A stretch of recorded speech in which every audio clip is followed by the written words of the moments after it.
Hey everybody, Dr. Powers here. We're going to just explore simple linear regression in Excel a little bit more. This is going to help you with some of the homework and just get you a little bit more familiar with what you can do with Excel. In the previous video, I got a random sample of real estate data from all of these different counties. Median listing price and median square feet are the two variables that I'm interested in. I want to talk a little bit about the linear regression model, and when we have two variables, and if they're related in the population in a linear way, what we would have is that the I'll actually just write it out up here, that the okay, there's these components. We have y, the response variable, also known as a dependent variable, and this is in this case it's the median listing price. The dependent variable is the variable that, well, it depends on the other variable's value. The other variable in this case, in the general form, we would write x, but we would, in this case, it's the median square foot. That's known as the predictor variable, also known as the independent variable. So as the median square feet varies from county to county, the response variable will vary in response to that. At least that's the theory. We're kind of assuming that there is some sort of causation here, but as you know, finding that there's correlation doesn't prove that there's that there's causation between two variables. This third term, this little epsilon at the end, is known as regression error. We'll talk a little bit more about that in a bit. That just means that, you know, the two variables are not related perfectly in a line, but there's some variation around a line, and that variation is captured in this regression error term. We'll talk a little bit more about that in detail in next week. But for now, you think of that as that captures the kind of variation around the line. Now, that you have this beta 0 and beta 1, and those represent the intercept and the slope in the true population model. We will often be looking at a different form of this, which is the expected value of y. On average, y will fall on the line. And so if you're looking at the expected value of y, you can drop off the random error. These population models are describing the relationship between these two variables in the real world, not just in our data, but in the real world. The beta 0 and the beta 1, those are the true relationship parameters in the real world. We are going to attempt to estimate those using our data. And the way we do that is, of course, we create a linear regression model from a sample regression model based on the sample data. Okay, for the sample regression, we put a little hat over the y. That means our estimate of y. And then instead of using betas, we're going to use b0 and b1 to represent the estimate of the intercept and the estimate of the slope. That's something that you'll be seeing again and again in statistics, is that we use the Greek letters beta, theta, alpha, mu, etc., to represent parameters or aspects of the population that we don't really know, but we are trying to estimate. Then we use the Roman letters B, X, or later on we'll use things like, we'll use X bar, we'll use P, and things like that for the estimates of those. Okay. So this is our sample regression equation. So how do we get the slope and the intercept? Now there are formulas to get those, but what I'm going to show you is how to get those using Excel. So the way you do this in Excel, or one way to do this in Excel, is a linear estimator function. Now it's going to give me the slope and the intercept in that order, the B1 and the B0. So I'm going to select two cells that are adjacent to each other horizontally. You have to select both cells and then go up here to where you enter the formula. I'm going to put in equals LINEST, parenthesis, select my y variables, the median listing price, comma, and the x variables. Oops. All right. Now I don't just hit enter. Enter won't work. I have to this is called an array function because it's going to give me outputs in 2 cells, not just 1 cell. Hit Control Shift Enter, and it's going to give me 2 values, the slope and the intercept. And so the model would be the estimated listing price or median listing price for a county would be that 78,710 plus $110.79 times the square footage. So every additional square foot on average should increase the median listing price by about $110 or $111. Let's say we have a new listing or a new county with median square footage of 1,100 or 1,000, let's say 850.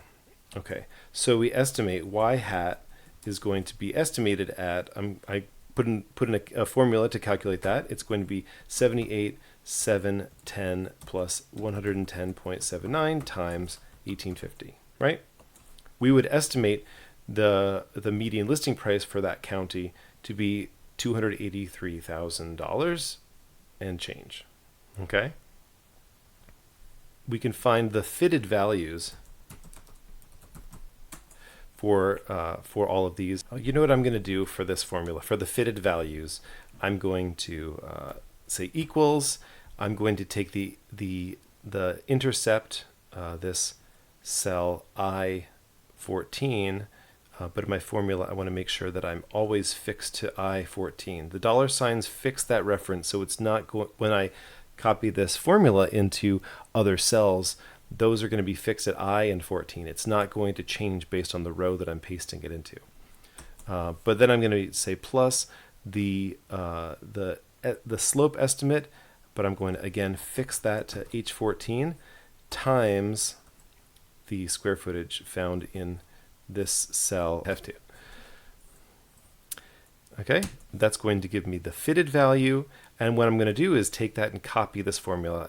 In Excel, if you have this little plus mark on the corner, drag that down. That's a way to copy a formula to a bunch of different cells. And what I'm going to do, I'm going to insert another column because I actually need the space for the what's called the residual. The residual is the difference between what the actual listing price is and what the fitted value or the predicted listing price is. So I'm going to create a formula that's going to be the median listing price minus the fitted value. Okay, so it's the blue column, the median listing price, the actual observed median listing price, and the fitted value. Hit enter, that's going to give me a residual. And what I'm going to do is I'm going to copy this formula all the way down. Some of the residuals are positive, some of them are negative. If a residual is positive, it means that our model is underestimating the median listing price for this county. If the residual is negative, that means our model has overestimated. So if the residual is telling us whether the actual listing price is below or above the regression model line. Now, the squared residuals, I'm going to actually include another column for the to show you how to get the squared residual squared. Residual squared, well, it's easy to get. It's going to be the number in this column H squared, which I can use a little caret to square. It's actually going to be there are going to be a lot of really big numbers. Some of these are going to be way, way, way big. Of course, that's going to happen when you're dealing with thousands of dollars. But the reason that I'm even interested in that is looking at the sum of the squared residuals. The sum of all of these numbers here. Whoa, look at that. That's a big number. Now, you may think that's a gigantic number. Squaring the residuals, the residual is kind of the error between our model estimate and the actual value. But it turns out that the method that we've shown, the linear estimator, the slope and the intercept, it results in the minimum sum of squared residuals. So the sum of the square residuals is kind of the target or the benchmark for how good of a model we have, and the smaller the sum of squared residuals, the better it is. And so the simple linear regression results in the minimum. So no matter what other slope and intercept I might come up with from some other method, there's no way that the sum of the squared residuals could ever possibly be lower than 404 billion. Now that's actually not in dollars anymore, it's actually squared dollars. So I'm going to remove the units from this column because it's just numbers. I don't even like those commas. Let's just put it in general number form. Although I will tell you one other thing. There's a far easier way to do this, and that is under the Data tab in Excel. If you've turned on the Data Analysis feature, then you should have an option over here that says Data Analysis. Click on this Data Analysis, and you'll have a bunch of different choices of little, I guess, built-in apps that Excel has. And one of these, if you scroll down, is, or actually maybe it was there already, it was the regression. Here we go, regression. Click OK. What I'm going to do is I'm going to select the input Y range to be median listing price. I'm going to select the entire column here, including the header, and I'm going to go down to the input X range and do the same thing with the median square feet.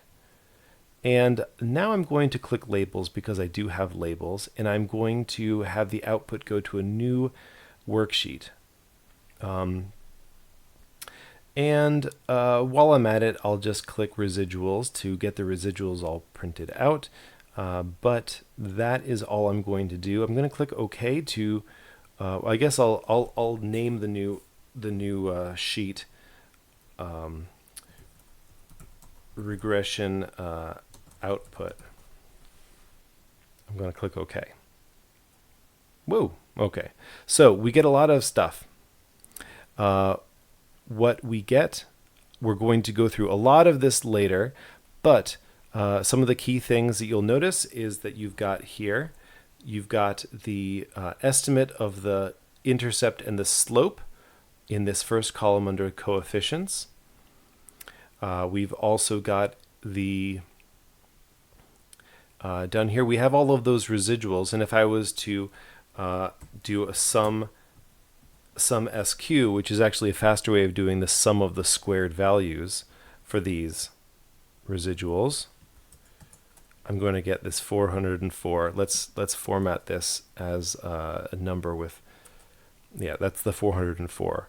And actually that's going to show up elsewhere in here. That's going to show up in this ANOVA table as the sum of the squared residuals. It's this number right here. So that's the same number that we had calculated earlier, the sum of the squared residuals.